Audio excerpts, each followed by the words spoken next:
From artificial intelligence to electric vehicle batteries and automotive software, Chinese technology is becoming increasingly embedded in the businesses of some of the world's biggest companies, CNBC said in a recent report.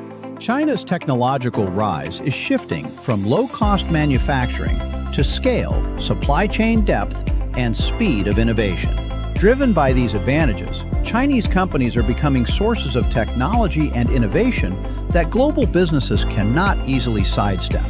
In electric vehicle batteries, the structural shift is already complete. Companies including CATL and BYD have built strong positions in the global market, providing advanced battery technologies and supporting the global transition to electric mobility. The trend is also beginning to play out in artificial intelligence, where increasingly capable Chinese models are challenging the idea that companies turn to Chinese technology mainly because it is cheaper. The decision is performance-led and compliance-gated.